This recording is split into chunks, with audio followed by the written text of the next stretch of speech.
Teorias da comunicação. Parte 8.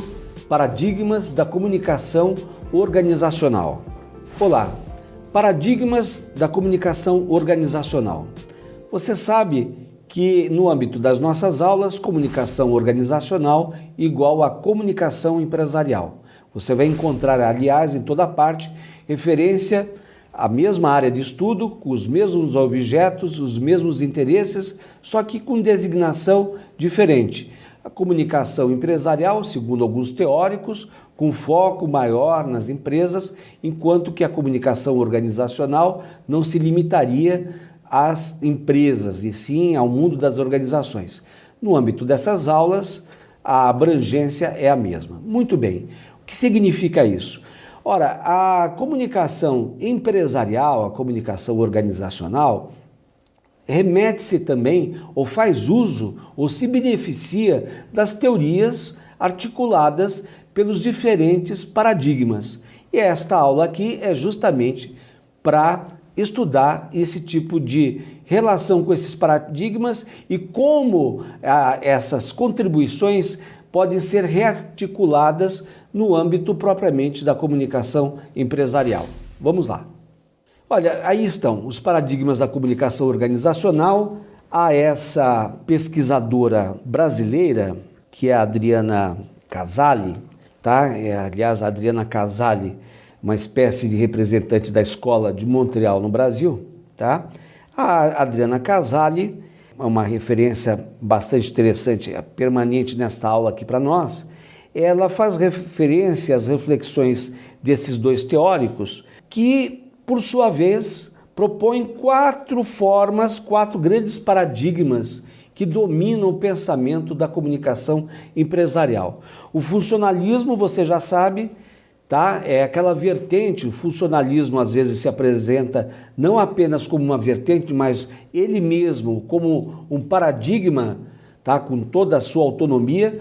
O funcionalismo é aquele paradigma que dá toda a atenção para a questão da função. A sociedade é pensada como um organismo vivo e que, por sua vez, tem um comportamento mediado por funções. O funcionalismo quer saber que funções são essas. O interpretativismo, a palavra aqui já diz respeito, você percebe, ao olhar interpretativo, então, portanto, a um olhar analítico, voltado para a percepção de camadas de significado em determinado campo de estudo. O interpretativismo, a Escola de Montreal, por exemplo, pertence a esse paradigma interpretativista. O humanismo radical e o estruturalismo radical. O humanismo radical, vamos ver quais são as vertentes que se filiam, e o estruturalismo radical, já adianto, a Escola de Frankfurt, por exemplo, faz parte dessa vertente que é o estruturalismo radical. Então nós temos esses quatro paradigmas que, por sua vez, são fundamentais ou são construtores ou são tomados como referência para o pensamento da comunicação organizacional. Eis aqui um quadro para nós entendermos. Lá no alto, nós temos uma visão que é sociológica, que nós podemos chamar de sociologia da mudança radical, em que todo o empenho dos teóricos, dos filósofos, dos agentes, todo esse empenho situa-se mesmo no conceito de mudança. Não se quer apenas a reforma, se quer mesmo a mudança e radical, sem concessões da sociedade. No extremo oposto, nós temos uma sociologia da regulação, que, digamos, é uma sociologia, ou um campo de estudos, ou um campo de reflexão, que não investiria, digamos, necessariamente, ou não reivindica, ou não trabalha em favor de uma mudança radical, mas talvez por uma mudança que podemos chamar reformista, procurando aqui, naturalmente, o esquema. Então, é a velha oposição que se faz entre revolução de um lado e a reforma do outro. Revolução e reforma. Do lado da revolução, essa mudança radical, do lado da reforma, nós temos essa regulação. Por outro lado, um viés subjetivo, desse viés humanista radical e interpretativista, versus em oposição a uma percepção objetiva. Agora, o que importa entender aqui, no humanismo, nesse eixo humanista radical, nós temos escolas como a escola francesa e a escola britânica. Essas duas escolas pensam que a cultura de massa, por exemplo, pode ser estudada como cultura, como qualquer outra cultura. Do lado aqui da estruturalista, o eixo estruturalista radical, nós temos a escola de Frankfurt. É radical, você já sabe, porque não abre concessões. Do outro lado, e essas duas aqui identificadas com o eixo da mudança radical, seja a humanista radical, seja a estruturalista radical. Os outros dois paradigmas são relacionados a isso que eu chamei de reforma, que é ao eixo ou paradigma interpretativista e o funcionalista. O interpretativista, Escola de Montreal está aqui, e nós vamos ver uma lâmina especialmente voltada para a reflexão sobre esse paradigma, tá? E o funcionalista, como disse há pouco, tem a ver com o funcionalismo. O funcionalismo pode ser visto como uma corrente dentro da escola positivista americana, por exemplo, e para o funcionalismo o que impera aqui é a ciência. É uma visão absolutamente científica, mas nesse quadro que você vê na tela, também essa vertente funcionalista pertenceria a uma sociologia da regulação. Talvez, nos termos aqui desenvolvidos, identificados com um processo de reforma e não necessariamente de revolução, ou seja, de mudança radical. Aí estão os paradigmas, eu acho que vale a pena, tá, entre aspas, ler essa passagem aqui.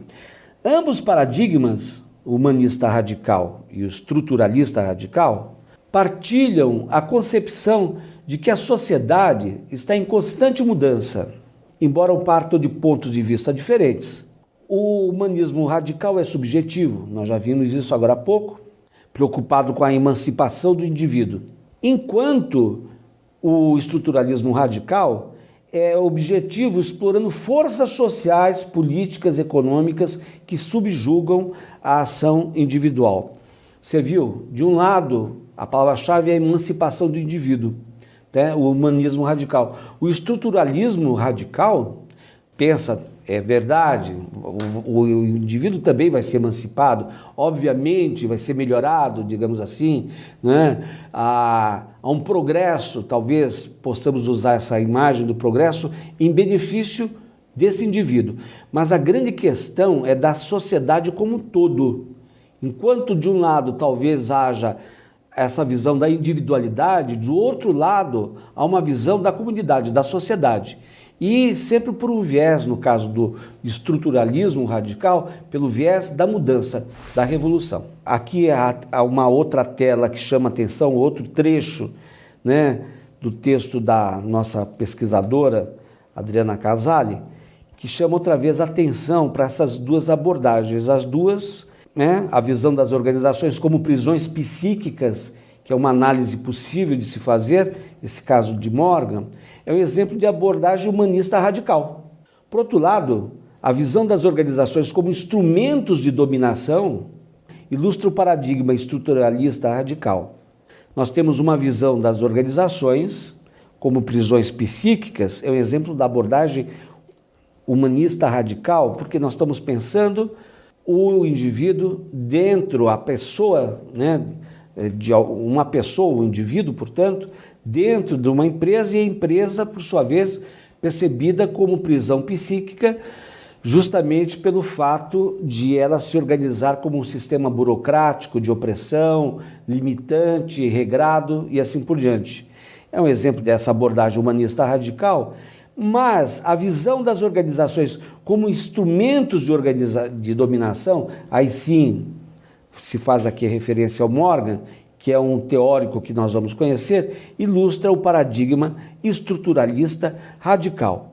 Diferenças à parte, estes paradigmas assumem posturas críticas quando encaram as organizações como forças de exploração social, econômica e política. Teóricos e críticos desta corrente agem como agentes de transformação para expor a opressão embutida nos comportamentos organizacionais e para elucidar alternativas de mudança. Veja você que será o futuro comunicador, veja o seu papel, como é importantíssimo o seu papel. Seja por um viés ou por outro, uma empresa pode ser um sistema altamente opressor. É preciso melhorar esse sistema. É preciso, se não neutralizar a opressão, mas ser crítico em relação a ela e talvez atenuar essa pressão, essa opressão exercida pelas organizações de algum modo. Ora, uma das estratégias, sempre a melhor estratégia é o diálogo. Mas o diálogo como ação que resulta em novas ações, mudanças, talvez até radicais, em determinada organização. Mudança, às vezes, até de parte do quadro de colaboradores, isso aí talvez no limite de uma determinada política, mas quem sabe educação corporativa, um tipo de acompanhamento psicológico, pesquisa de clima organizacional, todas essas são vantagens em benefício da organização, estratégias que se estruturam e várias delas, na verdade, na dependência de uma ação inteligente como a sua futuro comunicador empresarial. Vamos à frente. Segundo os teóricos referidos, existem 3 tipos de relacionamentos nas organizações, ou existem 3 possíveis relacionamentos entre organizações e comunicação. O ponto-chave aqui é a comunicação. Vamos pensar então o modo pelo qual, que é próprio da comunicação organizacional, como que a organização, a empresa, se relaciona propriamente com a comunicação. Existe o modelo container. Container aqui é aquele cofre de carga, enfim, um objeto, um ambiente, até por assim dizer, bastante conhecido. Aí um objeto, uma ferramenta do comércio exterior, é um cofre de carga. A comunicação vista como produção e equivalência, tá? Esses aqui são os teóricos referidos pela Adriana Casale. Ora, o primeiro modelo, que é o container, é próprio do funcionalismo, tá? Então se pensa aqui no funcionalismo, a comunicação na organização. Então, nesse caso, a comunicação seria uma ferramenta, um conjunto de ferramentas. A necessidade de se comunicar numa determinada organização, numa empresa qualquer, claro, sempre, desde sempre, a razão de ser de uma organização, no certo sentido, é a sua necessidade de se comunicar com seus públicos, né? A partir do ambiente interno, alcançar o ambiente externo. Tudo isso é comunicação. Nesse sentido, até podemos dizer, talvez criando uma figura híbrida, tá? Que ao mesmo tempo mescla uma visão funcionalista sobre as empresas e a própria comunicação, tá? E uma visão, digamos, de mudança. Podemos dizer que as organizações são máquinas de gerar sentido. Elas talvez pudessem perder e devam perder esse seu caráter maquínico, mecanicista, em benefício, na verdade, da construção de sentidos estratégicos. Então, se for verdade, o funcionalismo, por outro lado, muito antes, lá na década de 30, dizia o seguinte: bom, os artefatos da comunicação, por exemplo, se fosse hoje o e-mail, a rádio corporativa, a televisão corporativa, o mural, os folhetos, o folder, enfim, todos esses meios de comunicação, o jornal empresarial, tudo isso está a favor, em benefício da comunicação, e nós utilizamos esses artefatos, esses itens, em favor desse processo de comunicação. Então é por isso que se diz que a comunicação está na organização. Tá? Ou seja, é o uso linear desses meios de comunicação. Vamos voltar aqui à tela. Então, o primeiro é o container. A visão do container, por outro lado, já evoca um ambiente mais ou menos claustrofóbico, fechado.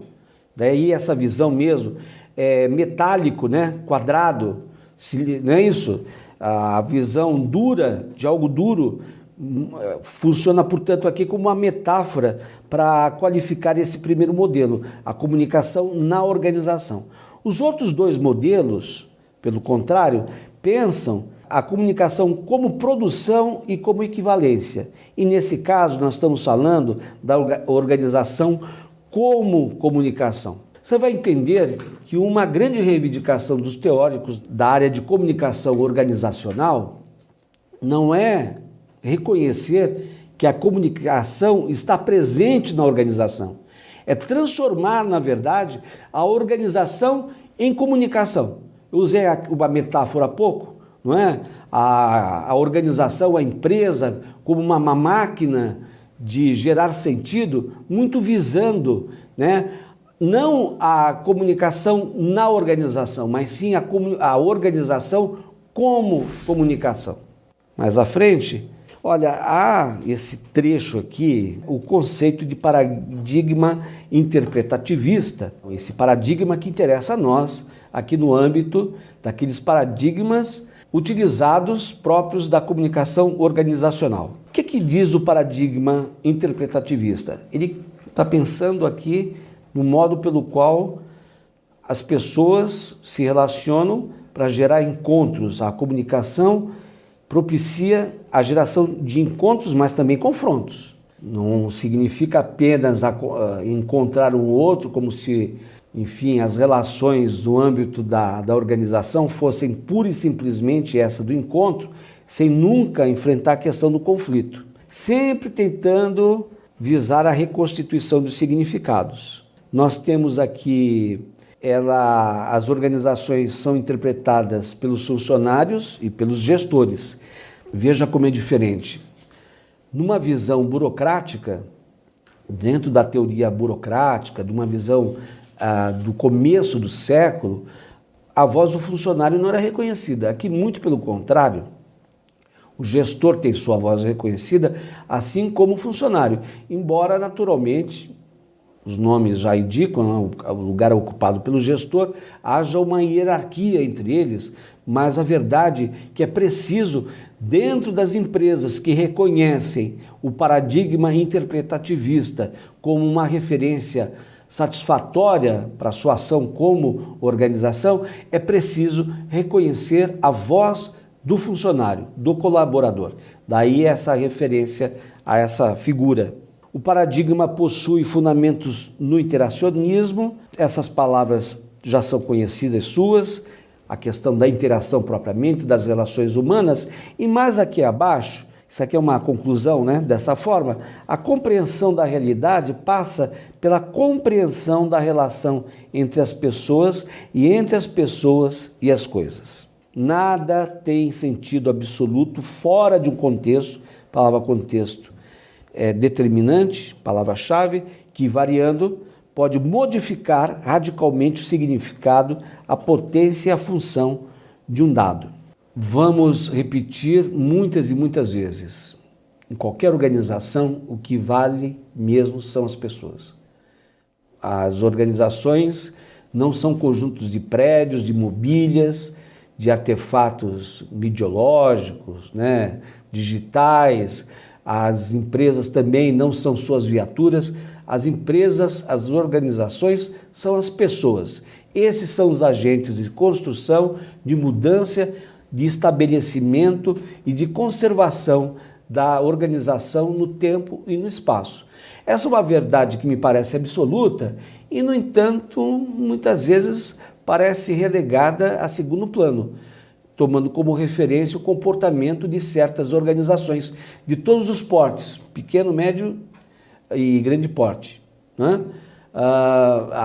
O desconhecimento ou uma espécie de indiferença ao fator humano se observa muito frequentemente em empresas de diferentes portes. Vamos aqui à frente. A Escola de Montreal, tá? É essa escola que pertence ao paradigma interpretativista. Então, já sabemos que é uma escola que promove o encontro e o confronto. Ou reconhece, não é que promove o confronto, reconhece que o confronto é uma ação também de mudança. ou de regulação, não de mudança radical, encontro-confronto, mas essas duas ações, essas duas manifestações, elas são constitutivas do sentido de uma empresa, do significado de uma empresa. A Escola de Montreal, nós temos Taylor, James R. Taylor, como seu principal representante, a esta altura no Brasil razoavelmente já conhecido, dá especial atenção à linguagem. A linguagem na Escola de Montreal, ela é reconhecida na sua forma oral, na forma escrita. O texto ocupa um lugar importante, porque o texto, segundo a Escola de Montreal, participa de um processo da maior importância para essa escola, que é o processo chamado de versão, account. Existem versões diferentes para um determinado fato. É preciso, às vezes, ou até às vezes, em várias situações, confrontar essas versões, cada indivíduo com uma versão em relação a determinado fato, e dali tirar algumas conclusões. Chega-se à conclusão sabendo negociar. A pergunta é a seguinte: o Brasil, com o seu sistema democrático ainda muito frágil, esse sistema democrático frágil, aí é por isso que se diz que o Brasil é uma jovem democracia, de algum modo o nosso sistema social influencia o procedimento das organizações? Como é que se enxerga ou se vive a democracia no interior das organizações, não é? Então, a ideia de confronto, de troca, de negociação, nem sempre é fácil desenvolver ações como essa, ou até essas ações se estruturam na forma de projetos mesmo. Por quê? Porque nós não temos, na vida social como um todo, talvez um valor maior, bem estabelecido, que a própria democracia, ou seja, um modo próprio de aceitar, talvez, a opinião da maioria, mas não apenas isso, de saber contrabalancear opiniões, visões e posturas diante de determinado objeto. Vamos aqui em frente. O que é importante aqui? Olha, toda essa parte da exposição, refere-se toda essa parte ao princípio de coorientação, que é muito significativo, muito peculiar da Escola de Montreal. Nós temos, toda organização surge do interesse de se trabalhar coletivamente para gerar um certo tipo de resultado, sim. Ora, essa relação entre um sujeito A e um sujeito B, beneficiário das gestões do primeiro, em torno de um objeto X, dá-se na forma de troca. X trocado por Y, qualquer que seja, esse objeto de troca, como dinheiro, autoridade, prestígio, qualquer um. Na verdade, nós podemos pensar, no âmbito da organização, a relação de dois indivíduos, de dois membros da organização, filtrada ou mediada pelo relacionamento com um determinado objeto, qualquer que seja esse objeto. Uma tarefa qualquer, por exemplo, uma discussão, um projeto, a discussão de apenas uma ideia, por exemplo, tudo isso são objetos que, segundo essa ótica, relacionam de forma imbricada A e B voltados para um objeto X qualquer. Muito bem, nós temos ainda os chamados metaparadigmas. Se é metaparadigma, essa ideia aqui de meta significa muito, Podemos falar em metacomunicação, mas no sentido não apenas de entender esse meta como uma porção de qualquer coisa, Um conjunto que, além da presença da unidade, mas aquilo que está além também. Os metaparadigmas são plataformas, são construtos, são modelos que estão além dos paradigmas apresentados, que conhecemos. Esses metaparadigmas, todos eles utilizados pela comunicação organizacional, ou parte deles, eles estão sendo construídos. Todos esses metaparadigmas se colocam como discursos contra-ideológicos.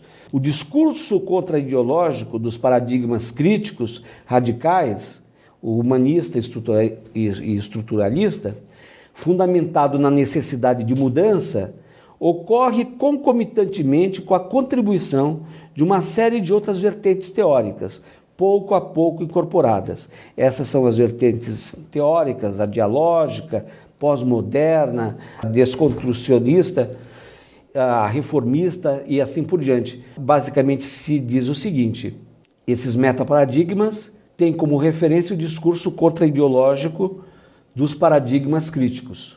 Não é possível ir além sem tomar como base a mudança, não é? Não necessariamente a mudança radical, mas certamente a mudança. Talvez não apenas a reforma, mas a mudança, não é?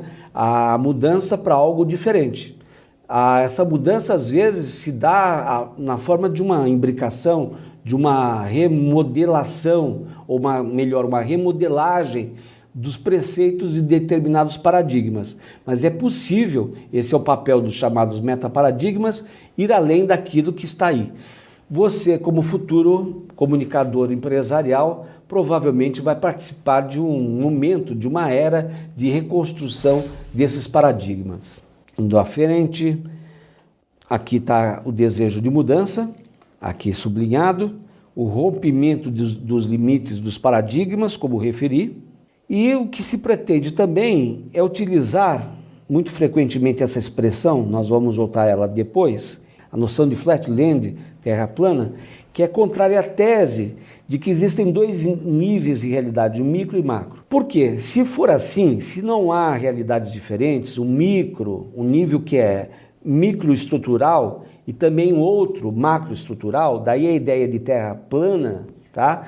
O que se pretende aqui é superar uma dimensão binária configurada justamente por essa, vamos dizer, por essas estruturas que se conformam de forma binária, ou seja, uma microestrutura e a macroestrutura, né? Ou a microanálise e a macroanálise.